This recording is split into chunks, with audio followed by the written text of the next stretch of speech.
Hola familia. Estaba sentada en el borde del sofá en mi pequeño apartamento, apretando el teléfono.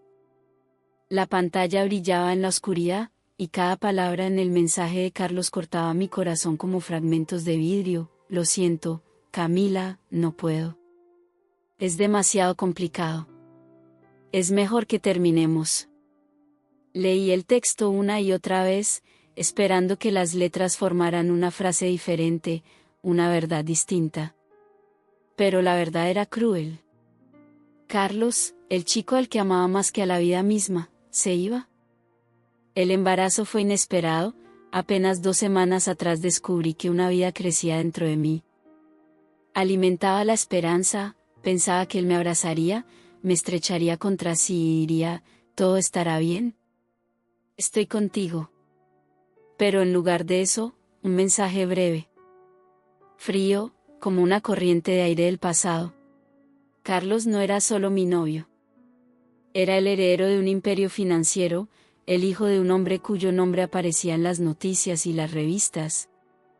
Su vida estaba planeada de antemano, estudios en una universidad prestigiosa, fiestas en clubes lujosos, un futuro lleno de poder y dinero. Yo, en cambio, venía de otro mundo, hija de una maestra sencilla, criada en un pequeño apartamento en las afueras de la ciudad. Nuestro amor parecía un milagro, una violación de todas las leyes del universo. Pero ahora ese milagro se desmoronaba. ¿Sabía por qué se iba? Un hijo a los 19 años no estaba en sus planes. Los chismes, las críticas, la presión de su familia, Carlos no podía permitírselo. Era demasiado joven, demasiado egoísta para asumir tanta responsabilidad. Y aún sabiéndolo, sentía que mi corazón se desgarraba. Quería gritar, llamarlo, suplicarle que volviera, pero en lugar de eso, me quedé sentada, mirando al vacío, mientras las lágrimas comenzaban a rodar por mis mejillas. A la mañana siguiente, desperté con el corazón apesadumbrado, pero con una determinación que no esperaba de mí misma. No dejaría que esto me destruyera. No permitiría que Carlos o su mundo definieran mi futuro. El amor que sentía por él aún vivía en mi corazón, pero ahora lo sabía, ese amor no me salvaría. Tendría que salvarme a mí misma. Carlos prometió ayudar con dinero. En una de nuestras últimas conversaciones, juró que no me dejaría sola. Pero después de que le conté sobre el embarazo, desapareció. El teléfono quedó en silencio, los mensajes sin respuesta. Bloqueó mi número. Su silencio era más fuerte que cualquier palabra, y se convirtió en mi sentencia. Me enfrenté a la condena de todos lados. Los amigos que alguna vez me apoyaron ahora apartaban la mirada. Los vecinos murmuraban a mis espaldas. Incluso algunos familiares me aconsejaban deshacerme del problema mientras aún estaba a tiempo. Pero sabía que no podría hacerlo. Este niño, este pequeño pedacito de vida dentro de mí, era mío. Y decidí luchar por él. Carlos no era solo mi novio. Era el heredero de un imperio financiero, el hijo de un hombre cuyo nombre aparecía en las noticias y las revistas. Su vida estaba planeada de antemano, estudios en una universidad prestigiosa, fiestas en clubes lujosos, un futuro lleno de poder y dinero. Yo, en cambio, venía de otro mundo, hija de una maestra sencilla, criada en un pequeño apartamento en las afueras de la ciudad. Nuestro amor parecía un milagro, una violación de todas las leyes del universo. Pero ahora ese milagro se desmoronaba. ¿Sabía por qué se iba? Un hijo a los 19 años no estaba en sus planes. Los chismes, las críticas, la presión de su familia, Carlos no podía permitírselo. Era demasiado joven, demasiado egoísta para asumir tanta responsabilidad. Y aún sabiéndolo, sentía que mi corazón se desgarraba.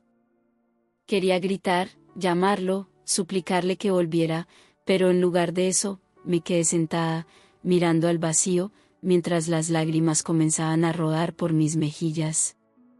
A la mañana siguiente, desperté con el corazón apesadumbrado, pero con una determinación que no esperaba de mí misma. No dejaría que esto me destruyera. No permitiría que Carlos o su mundo definieran mi futuro. El amor que sentía por él aún vivía en mi corazón, pero ahora lo sabía, ese amor no me salvaría. Tendría que salvarme a mí misma. Carlos prometió ayudar con dinero. En una de nuestras últimas conversaciones, juró que no me dejaría sola. Pero después de que le conté sobre el embarazo, desapareció. El teléfono quedó en silencio, los mensajes sin respuesta. Bloqueó mi número. Su silencio era más fuerte que cualquier palabra, y se convirtió en mi sentencia. Me enfrenté a la condena de todos lados. Los amigos que alguna vez me apoyaron ahora apartaban la mirada. Los vecinos murmuraban a mis espaldas. Incluso algunos familiares me aconsejaban deshacerme del problema mientras aún estaba a tiempo. Pero sabía que no podría hacerlo. Este niño, este pequeño pedacito de vida dentro de mí, era mío. Y decidí luchar por él. Conseguí un trabajo en una cafetería, donde limpiaba platos y mesas por las noches. Durante el día, seguía estudiando, apretando los dientes cuando el cansancio me golpeaba en oleadas. El dinero que ganaba apenas cubría el alquiler y la comida, pero no me quejaba. Cada paso, cada aliento, era por mi hijo. Cuando llegó el momento de dar a luz, estaba sola. Mi madre, la única persona que no me dio la espalda, no pudo venir desde otra ciudad por su trabajo. El parto fue en un hospital modesto, con paredes descascaradas y enfermeras que charlaban sobre sus asuntos, ignorando mis gemidos. Pero cuando escuché el llanto de mi hija por primera vez, todo el sufrimiento se desvaneció. La llamé Amalia. Pequeña, con deditos diminutos y ojos grandes, Amalia se convirtió en mi mundo. Sosteniéndola en brazos, juré que esta niña nunca conocería el miedo ni el dolor que yo había vivido. Amalia sería fuerte.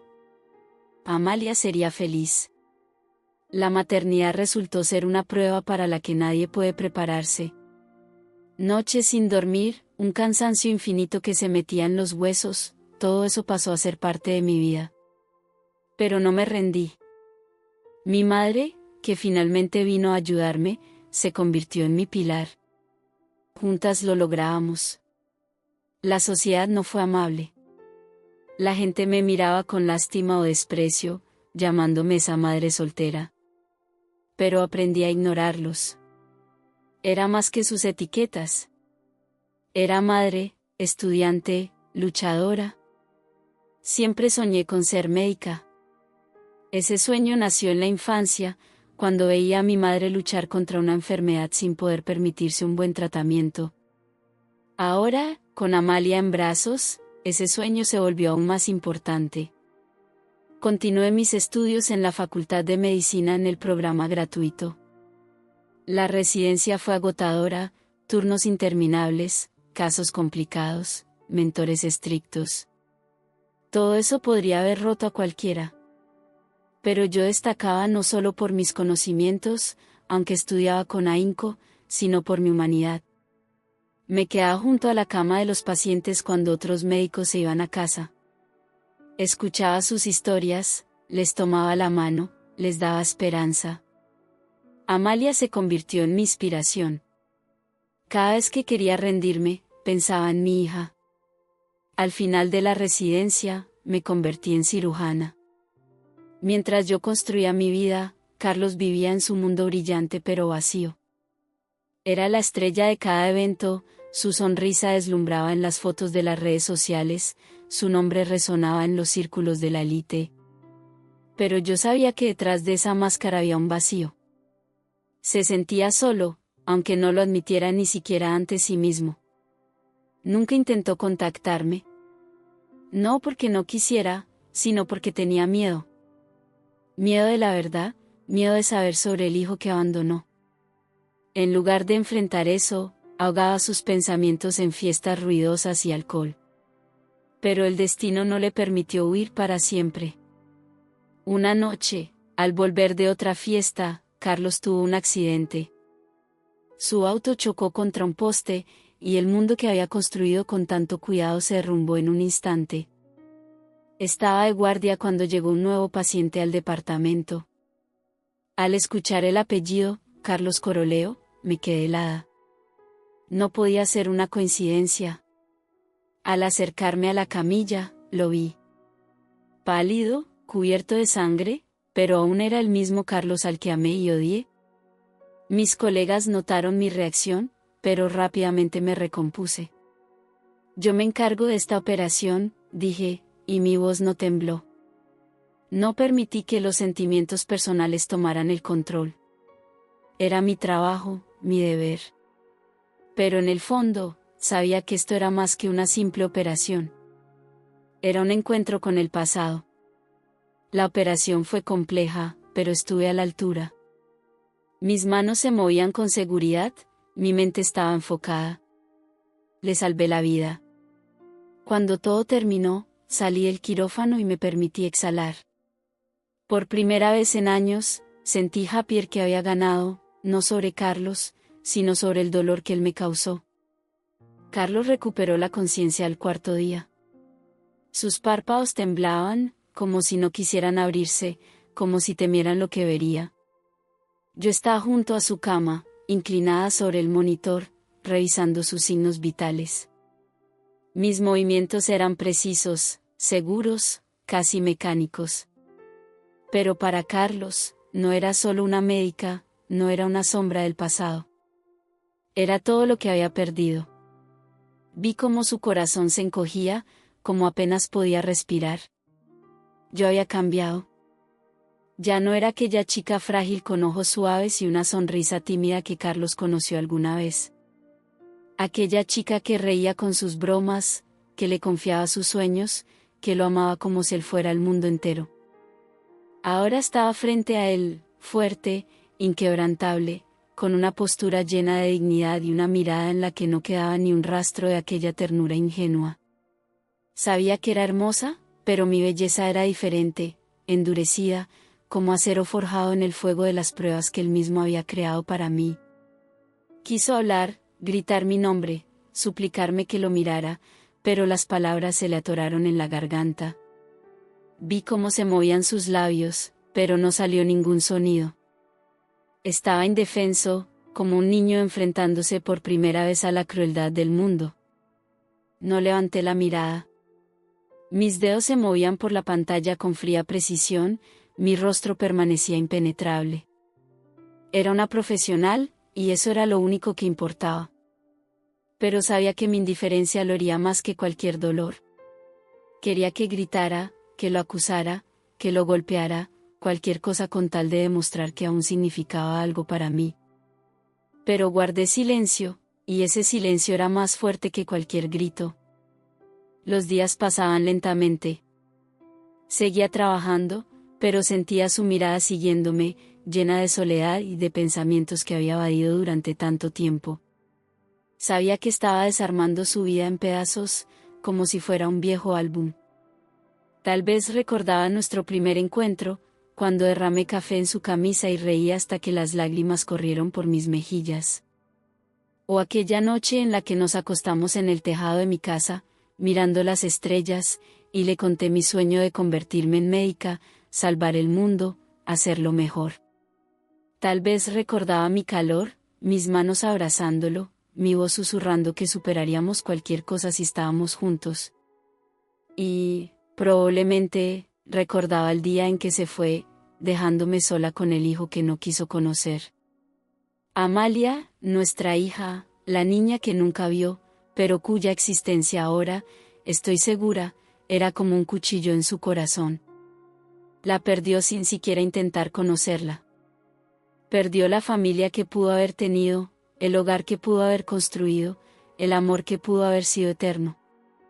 ¿Y todo para qué? Para fiestas con sonrisas falsas, para dinero que no podía llenar el vacío, para una vida que, sabía, ahora le parecía sin sentido.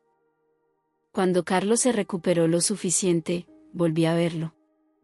Me veía cansada, pero mis ojos eran claros, llenos de esa fuerza interior que Carlos nunca entendió. Me miraba, y sentía como su corazón latía tan fuerte, como si temiera que yo lo oyera. Cuando habló, su voz temblaba como una hoja de otoño en el viento. Camila, fui un estúpido. No sabía lo que perdía. Pensé que podría vivir sin ti, sin ella. Pero no vivo, Camila. Solo existo. Y cada día veo lo que te hice, lo que nos hice. Y eso me está matando. Sus ojos se llenaron de lágrimas, y no intentó ocultarlas. Extendió la mano, como esperando que la tomara, pero me quedé inmóvil. Mi mirada era tranquila, casi distante. Lo escuché, pero mi rostro no se inmutó. En mi silencio había una fuerza que, sabía, lo hacía sentirse aún más pequeño, más insignificante. Nuestra hija, Amalia, creció fuerte, dije finalmente. Mi voz era firme, pero en ella resonaba un orgullo mezclado con dolor. No conoce tus errores, Carlos, y no necesita tus excusas. Es feliz, a pesar de todo, porque hice todo lo posible para que lo fuera. Mis palabras no eran crueles, pero veía cómo lo cortaban más profundamente que cualquier cuchillo. En ellas había una verdad que él no podía negar. No buscaba vengarme, no quería su sufrimiento. Solo quería que entendiera que Amalia y yo sobrevivimos sin él, que nos hicimos más fuertes a pesar de su traición. Estaba por encima de su dolor, por encima de sus arrepentimientos, y eso, sabía, lo hacía aún más solitario. No pido perdón, dijo, aunque su voz estaba llena de súplica. Sé que no lo merezco, pero, Camila, por favor, dame una oportunidad de conocerla. De conocer a Amalia. No puedo cambiar el pasado, pero quiero. Quiero ser alguien para ella, aunque sea una sombra de padre. Por favor. Guardé silencio por un largo rato. Mi mirada se deslizó hacia la ventana, donde el cielo gris se fundía con el horizonte. Pensé en Amalia, en su risa, en sus preguntas sobre su papá cuando era más pequeña. Pensé en cómo la protegí del dolor, en cómo construí nuestra vida ladrillo por ladrillo. Y sabía que no podía negarle a Amalia esa oportunidad, incluso si mi propio corazón protestaba. No será fácil, Carlos, dije finalmente, y mi voz era baja pero firme. Amalia no es un juguete que puedas tomar cuando quieras. Tendrás que ganarte su confianza, su amor. Y si alguna vez la decepcionas, nunca te permitiré volver a acercarte. Carlos asintió, sus lágrimas caían sobre la sábana, dejando manchas oscuras. No respondí a sus promesas. Solo lo miré una vez más, y en mis ojos, tal vez, brilló por un instante la sombra de la chica que él conoció alguna vez. Pero esa sombra desapareció tan rápido como apareció. Me di la vuelta y salí de la habitación, dejándolo solo con sus pensamientos, su culpa y la frágil esperanza que ahora era todo lo que le quedaba. Pensé en Amalia, en cómo era, en lo que amaba, en cómo él podría formar parte de su mundo. Pensé en mí, en la mujer que se convirtió en su salvación y su castigo. Él lloraba, lo sabía, porque entendía que nunca podría recuperar lo que perdió.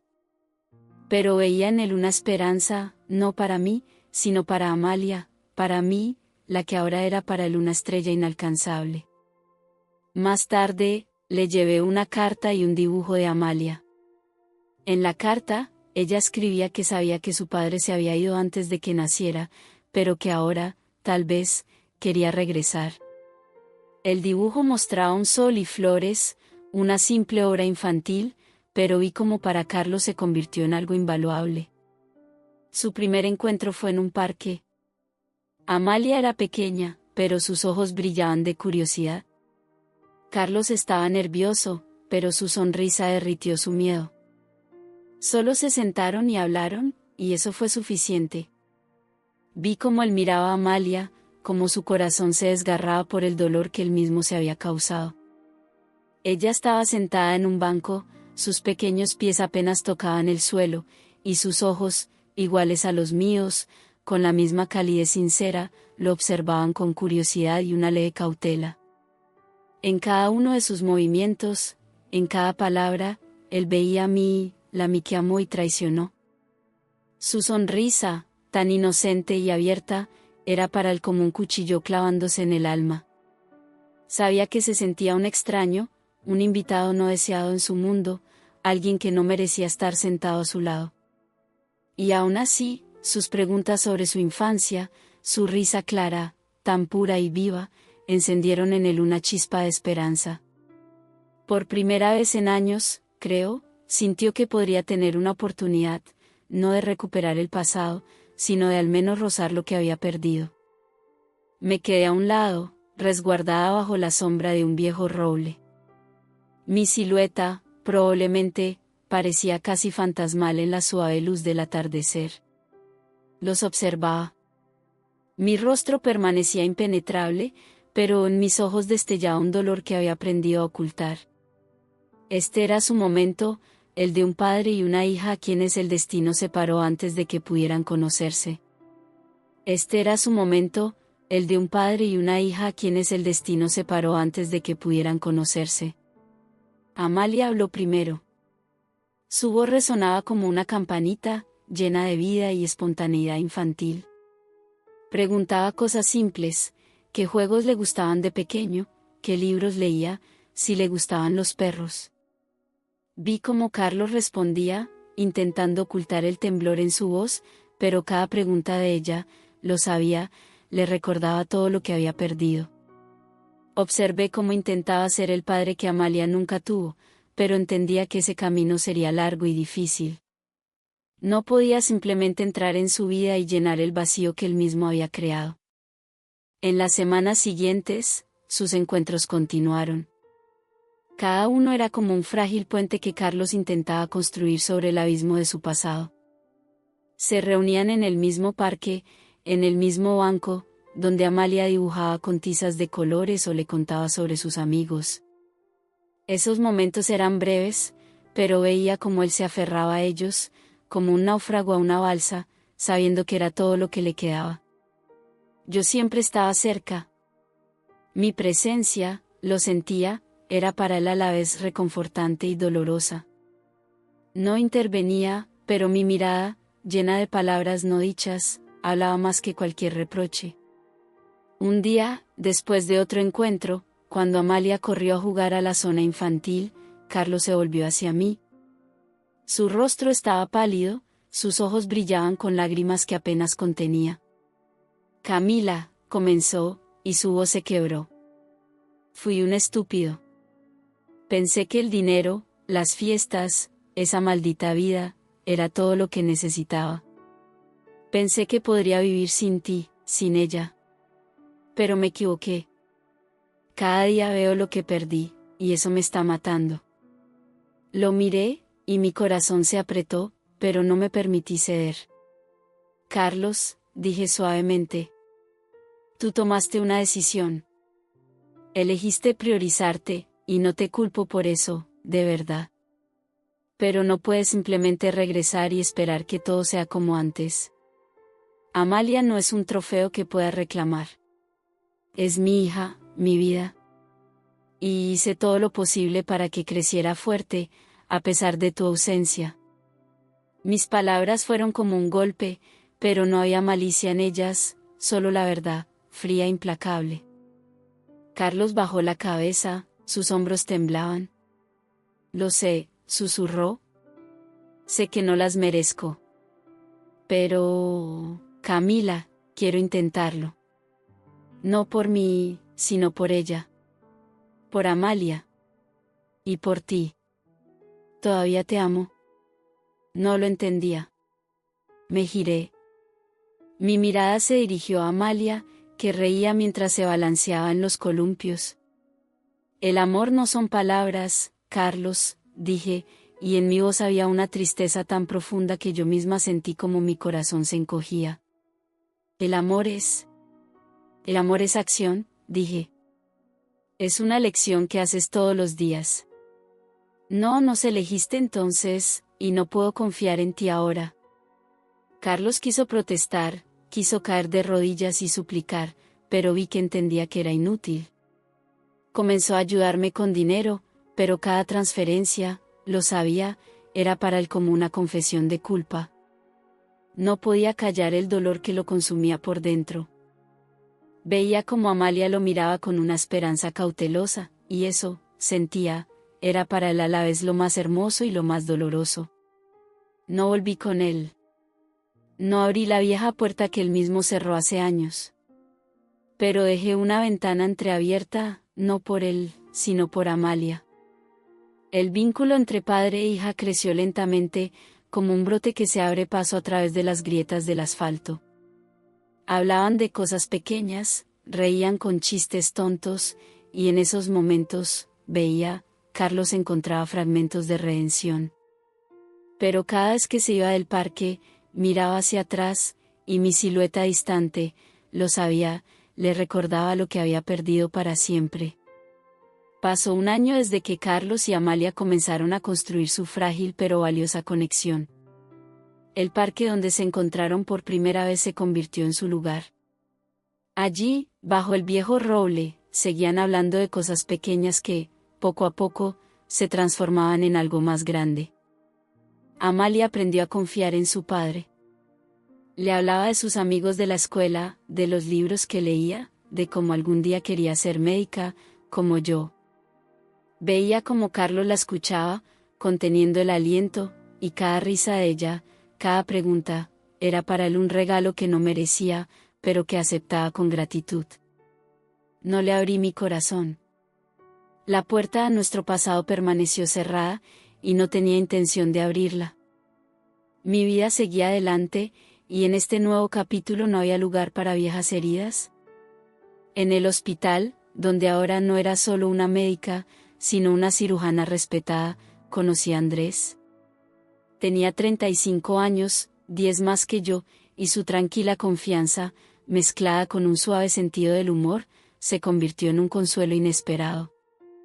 Andrés era el jefe de residentes, un mentor que veía en mí no solo a una médica talentosa, sino a una mujer cuya fuerza y bondad brillaban incluso en los días más difíciles. Nuestra relación comenzó despacio, con largas charlas tomando café en la cafetería del hospital, con turnos nocturnos compartidos donde intercambiábamos historias de nuestras vidas. Andrés sabía de mi pasado, de Amalia, de Carlos, y nunca me pidió más de lo que estaba lista para dar. Su paciencia derritió mis miedos. Una noche, cuando Amalia ya dormía y Andrés estaba sentado conmigo en el sofá de mi pequeño pero acogedor apartamento, Andrés tomó mi mano y dijo: Camila, no quiero reemplazar a nadie en tu vida, pero quiero estar a tu lado, con Amalia, si me lo permites. Sus palabras, tan simples y sinceras, hicieron que mis ojos se llenaran de lágrimas. Por primera vez en años, sentí que podía confiar en alguien sin temer que mi corazón se rompiera de nuevo. Asentí, y desde ese momento, nuestras vidas comenzaron a entrelazarse en una nueva y cálida historia. Carlos se enteró de Andrés por Amalia, quien una vez mencionó casualmente al amigo de mamá que hacía los mejores panqueques. Vi cómo su corazón se encogió, no por celos, sino por la certeza de que yo había encontrado una felicidad que él no pudo darme. Un día, vio a Andrés cuando fue a recoger a Amalia de la escuela, alto, con una sonrisa amable y un toque de canas en el cabello. Andrés sostenía la mano de Amalia mientras yo le explicaba algo, riendo. Noté que Carlos sintió una punzada de dolor, pero rápidamente se recordó a sí mismo que su papel ahora era otro. Era el padre de Amalia, y eso era más de lo que podía haber esperado. Continuó visitando a Amalia cada semana. Íbamos al zoológico, leíamos libros en la biblioteca, construíamos castillos de arena en el parque infantil. Carlos aprendió a trenzarle el cabello, aunque sus primeros intentos hacían que Amalia estallara en risas. Estuvo allí en su concierto escolar, aplaudiendo más fuerte que nadie cuando ella cantó. Cada vez que la miraba, me veía a mí, no solo en sus rasgos, sino en su valentía, su bondad, su luz. Andrés y yo invitábamos a Carlos a las celebraciones familiares, los cumpleaños de Amalia, Año Nuevo. Esos momentos eran incómodos, pero sinceros. Carlos traía regalos, bromeaba, intercambiaba frases corteses con Andrés. Veía cómo Andrés me abrazaba, cómo le sonreía, y eso ya no hería a Carlos. Estaba agradecido de que Amalia creciera rodeada de amor y de que él, a pesar de todo, siguiera siendo parte de su vida. A veces, me sorprendía pensando que el pasado ya no me arrastraba hacia atrás. Carlos era parte de mi historia, pero no de mi futuro. Miraba a Andrés, a Amalia, a nuestro pequeño pero cálido mundo, y sentía que por fin estaba en casa. Carlos, al irse tras otro encuentro con Amalia, miraba las estrellas y, creo, reflexionaba sobre lo lejos que había llegado de aquel chico que temía la responsabilidad. No obtuvo el perdón que alguna vez buscó, pero encontró algo más grande, un vínculo con su hija y una paz en el corazón que llega cuando sabes que estás haciendo lo correcto. Así, en este frágil equilibrio, seguimos viviendo, cada uno con sus alegrías y tristezas, pero unidos por el amor a una pequeña niña que se convirtió en nuestra luz común. Amigos, si les ha gustado esta historia, no olviden darle me gusta y compartir su opinión en los comentarios. Suscríbanse al canal para no perderse los nuevos videos. Gracias por su apoyo.